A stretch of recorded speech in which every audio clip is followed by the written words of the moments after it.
ಇಂದೇ ಡೌನ್ಲೋಡ್ ಮಾಡಿ ಮತ್ತು ನಿಮ್ಮ ನೆಚ್ಚಿನ ಶೋಗಳನ್ನ ಆನಂದಿಸಿ. ಚಿಕ್ಕಪ್ಪ, ನಾನಂತೂ ಸುಮ್ಮನೆ ಹೇಳ್ತಿಲ್ಲ. ಪುಟ್ ಮೇಡಮ್ಗೆ ಏನಾದ್ರೂ ಆದ್ರೆ ನಾನು ಏನ್ ಮಾಡ್ತಿದ್ದು ನನಗೆ ಗೊತ್ತಿಲ್ಲ.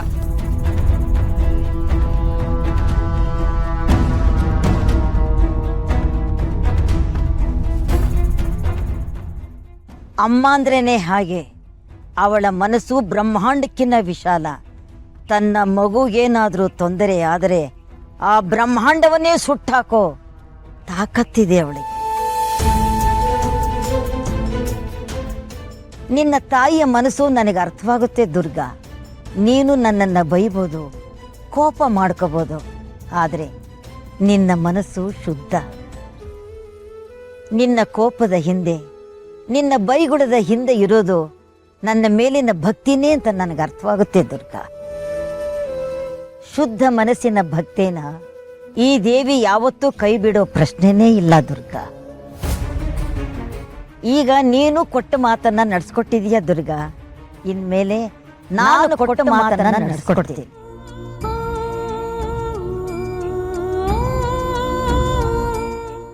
ಈಗ ಏನ್ ಮಾಡೋದು ಚಿಕ್ಕಪ್ಪ? ನನಗೆ ಪರಿಹಾರ ಬೇಕೇ ಬೇಕು.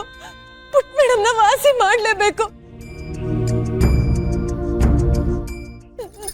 ನಾನು ಏನ್ ಮಾಡ್ಲಿ ಚಿಕ್ಕಪ್ಪ?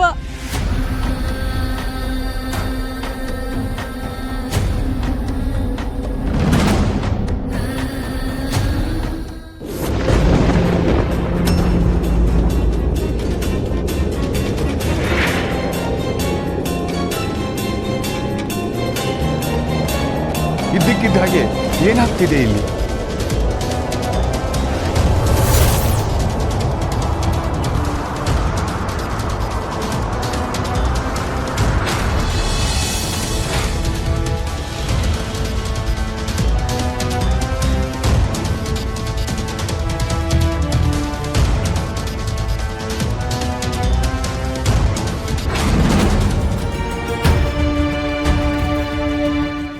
ಅಲ್ಲೇನೋ ಇದೆ.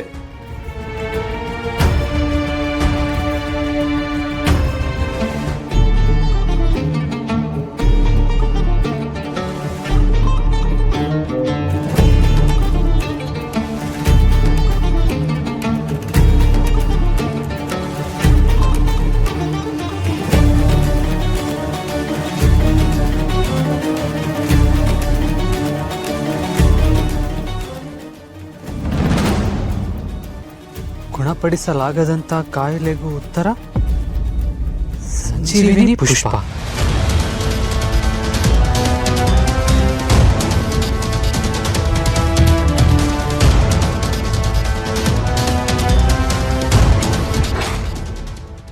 ಸಂಜೀವಿನಿ ಪುಷ್ಪನ? ಅಲ್ಲ, ಈ ಸಂಜೀವಿನಿ ಪುಷ್ಪ ಎಲ್ಲಿ ಸಿಗುತ್ತೆ? ಆನ್ಲೈನ್ ಅಲ್ಲಿ ಸಿಕ್ಕರೆ ಆರ್ಡರ್ ಮಾಡಿದ್ರು ಮಾಡಬಹುದು. ಇನ್ಸ್ಟಂಟ್ ಆಗಿ ಹಿಂಗ್ ಬಂದ್ ಹಿಂಗ್ ಅಂಗೈಲಿ ಹೋಗ್ಬಿಡ್ತಾರಪ್ಪ.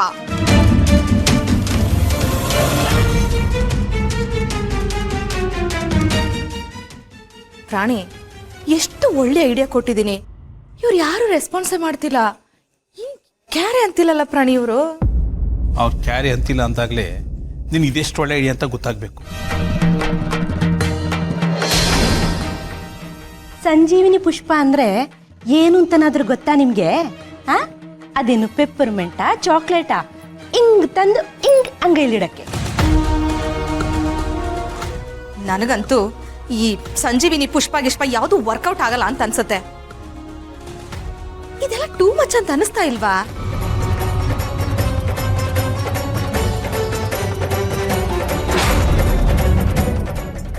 ಇದೆಲ್ಲ ಏನು ಬೇಡ, ನಾವಿಲ್ಲಿಂದ ಹೊರಟ್ಬೇಡ.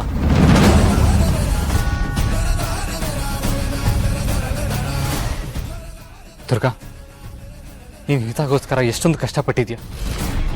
ನಾನು ಅದನ್ನು ಯಾವತ್ತೂ ಮರೆಯಲ್ಲ. Thank you so much. ನಾನು ಹಿತಾನ ವಾಪಸ್ ಕರ್ಕೊಂಡು ಹೋಗ್ತೀನಿ. ಶರತ್, ಏನು ಹೇಳ್ತಿದ್ಯಪ್ಪ? ಅಪ್ಪ, ನಾನು ಡಾಕ್ಟರ್ಸ್ ಹತ್ರ ಮಾತಾಡಿದ್ದೀನಿ. ಅವ್ರ ಸಜೆಷನ್ ಪ್ರಕಾರ ಅವಳನ್ನ ಫಾರಿನ್ ಕರ್ಕೊಂಡು ಹತ್ರ ಎಲ್ಲ ಸರಿ ಹೋಗುತ್ತೆ.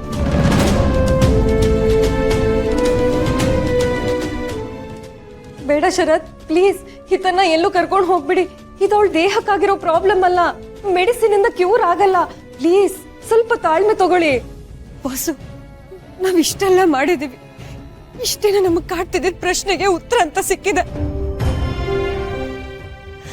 ಇನ್ ಒಂದೇ ಒಂದಿನ ಸಮಯ ಕೊಡಿ ಬಾಸು, ಎಲ್ಲ ಸರಿ ಹೋಗುತ್ತೆ. ಬೇಡ ದುರ್ಗಾ, ಮೊದಲು ಬಳೆ, ಆಮೇಲೆ ಗೆಜ್ಜೆ, ಅಭಿಷೇಕ, ಹೀಗೆ ಒಂದರ ಹಿಂದೆ ಒಂದು ಆಗ್ತಾನೆ ಇದೆ. ಇದು ಹೀಗೆ ಕಂಟಿನ್ಯೂ ಆಗುತ್ತೆ. ನನ್ನ ಮಗಳಲ್ಲಿ ಪ್ರಜ್ಞೆ ತಪ್ಪು ಬಿದ್ದಿದ್ದಾಳೆ. ಅವಳನ್ನ ನಾನು ಹಾಗೆ ಎಷ್ಟು ದಿನ ಅಂತ ಬಿಟ್ಟಿರಲಿ ಹೇಳು? ಅಟ್ಲೀಸ್ಟ್ ಆ ಹೂವಿನ ಬಗ್ಗೆ ನಿನ್ಗೆ ಏನಾದರೂ ಗೊತ್ತಾ? ಒಂದು ನಿಮಿಷ ಶರತ್ ಅವರೇ, ಸಂಜೀವನಿ ಪುಷ್ಪ ನಮ್ಮ ದುರ್ಗಾಪುರದ ಕಾಡಲ್ಲಿ ಬೆಳೆಯುತ್ತೆ ಅಂತ ಹೇಳ್ತಾರೆ. ಪರಿಮಳನೇ ಅದರ ಗುರುತು. ಚಂದ್ರನ ಬೆಳೆದಿಂಗಳು ಅದರ ಮೇಲೆ ಬೀಳ್ತಿದ್ದ ಹಾಗೆ ಪುಷ್ಪ ಹರಡುತ್ತೆ. ಅಷ್ಟೇ ಅಲ್ಲ, ಚಂದ್ರನಂತೆ ಅದು ಕಂಗೊಳಿಸೋಕೆ ಶುರು ಮಾಡುತ್ತೆ. ಪ್ರತಿ ಆಶ್ವೀಜ ಮಾಸದ ಶುದ್ಧ ನವಮಿಯ ದಿನ ಆ ಪುಷ್ಪ ಹರಡುತ್ತೆ. ಅಂದ್ರೆ ಇವತ್ತೇ ಆಶ್ವೀಜ ಶುದ್ಧ ನವಮಿ. ನಾವು ಏನೇ ಮಾಡೋ ಹಾಗಿದ್ರು ಇವತ್ತು ರಾತ್ರಿನೇ ಅದನ್ನ ಮಾಡಬೇಕು.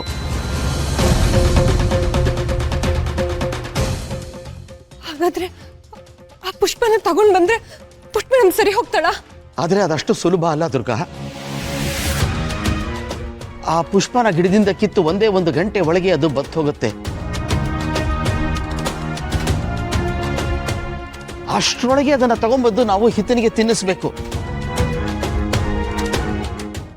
ಹಾಗಾದ್ರೆ ನಾನು ಈಗ್ಲೇ ಹೋಗ್ತೀನಿ. ನಾನು ಈಗ್ಲೇ ಹೋಗಿ ಆ ಪುಷ್ಪನ ಹುಡ್ಕೊಂಡ್ ಬರ್ತೀನಿ. ನಾನು ಕಾಡಿಗೆ ಹೊರಡ್ತೀನಿ. Durga, you mat?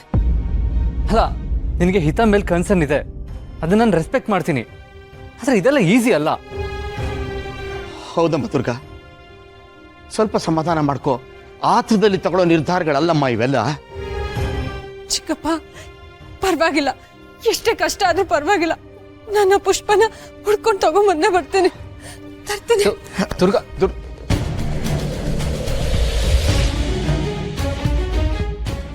ನನಗೆ ಗೊತ್ತಿತ್ತು ದುರ್ಗಾ, ನೀನ್ ಮುಂದಿಟ್ಟ ಹೆಜ್ಜೆನ ಹಿಂದಿಡಲ್ಲ ಅಂತ. ನಾನ್ ನಿನ್ ಜೊತೆ ಇದ್ದೀನಿ. ನಾನು ನಿನ್ ಜೊತೆ ಬಂದು ಪುಷ್ಪ ಹುಡ್ಕೋದಕ್ಕೆ ಸಹಾಯ ಮಾಡ್ತೀನಿ.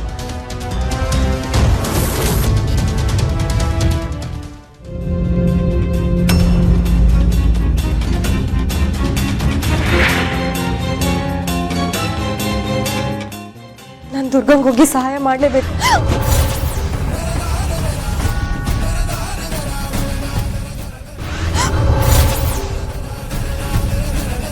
ಏನಾಗ್ತದೆ? ನಮ್ಗೆ ಯಾಕೆ ಹೊರಗಡೆ ಹೋಗೋದಕ್ಕಾಗ್ತಿಲ್ಲ? ಒಳಗಡೆ ಏನೋ ಆರಾಮಾಗಿ ಬಂದಲ್ಲ. ತಾಯಿ